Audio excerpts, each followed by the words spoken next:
नमस्कार दोस्तों। 1 जनवरी कैलेंडर का वो पन्ना जिसे पलटते ही हम उम्मीद करते हैं कि सब कुछ बदल जाएगा। हम एक दूसरे को हैप्पी न्यू ईयर विश करते हैं। बाहर से देखो तो सब कुछ पॉजिटिव और बहुत होपफुल लगता है, लेकिन क्या आपने कभी सिक्के का दूसरा पहलू देखा है? क्या 1 जनवरी बाकी हैप्पी होता है या फिर एक ऐसी त्रासदी की शुरुआत होती है जिसे हम सेलिब्रेशन के नाम पर अनदेखा कर रहे हैं? आज के इस वीडियो में आइए डिकोड करते हैं हैप्पी न्यू ईयर सेलिब्रेशन के पीछे उस छुपी सच्चाई को जिसके बारे में मेन स्ट्रीम मीडिया शायद ही कहीं बात करती होगी। शुरुआत करते हैं 31 दिसंबर की रात से। घड़ी की सुई जैसे ही 12 की तरफ बढ़ती है, शहरों का माहौल बदलने लगता है। इसे हम मॉडर्न सेलिब्रेशन कहते हैं, लेकिन अगर हम डेटा और हकीकत को देखें तो यह सेलिब्रेशन कम और मास हिस्टीरिया ज्यादा लगता है।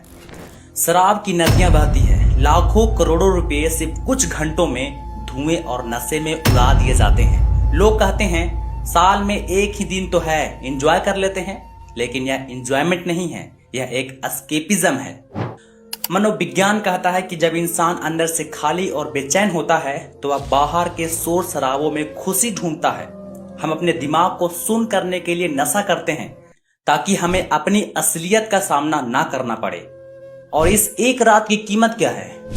आंकड़े डराने वाले हैं। 31 दिसंबर की रात साल की सबसे खतरनाक रातों में से एक बन चुकी है।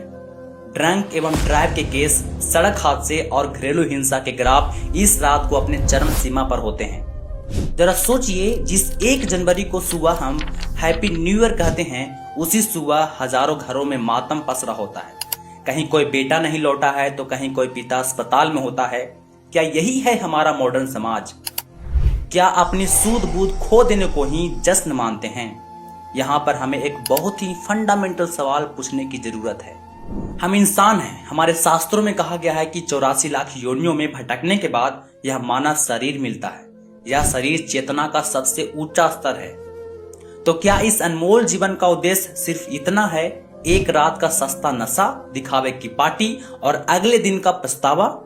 क्या हम यहाँ सिर्फ हवा और पानी को प्रदूषित करने और अपने शरीर को बर्बाद करने के लिए आए हैं? नहीं, यह कोई लॉजिक नहीं है।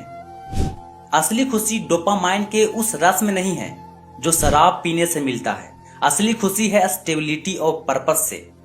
आज समाज में एक बहुत बड़ा वैचारिक बदलाव आ रहा है। संत रामपाल जी महाराज जैसे समाज सुधारक इस बात पे जोर दे रहे हैं, सच्चा नशा ज्ञान का होना चाहिए, शराब का नहीं।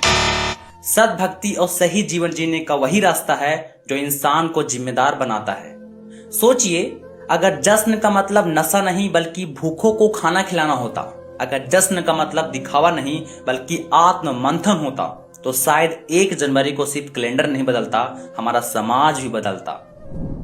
निष्कर्ष बहुत साफ है दोस्तों, नया साल कैलेंडर बदलने से नहीं आएगा, यह आएगा आपकी माइंडसेट बदलने से। अगर सोच पुरानी रही, आदतें वही रही, तो साल 2025 हो या 2050, जिंदगी वही पुरानी और खोखली रहेगी। इस नए साल पर खुद को एक चैलेंज दीजिए। भीड़ का हिस्सा मत बनिए। दिखावे की खुशी को छोड़कर उस असली, शांत और उद्देश्यपूर्ण जीवन को चुनिए जिसके आप सच में हकदार हैं। फैसला आपके हाथ में है, दिखावे का जश्न या जीवन का असली जज्बा। नीचे कमेंट में लिखकर बताइए कि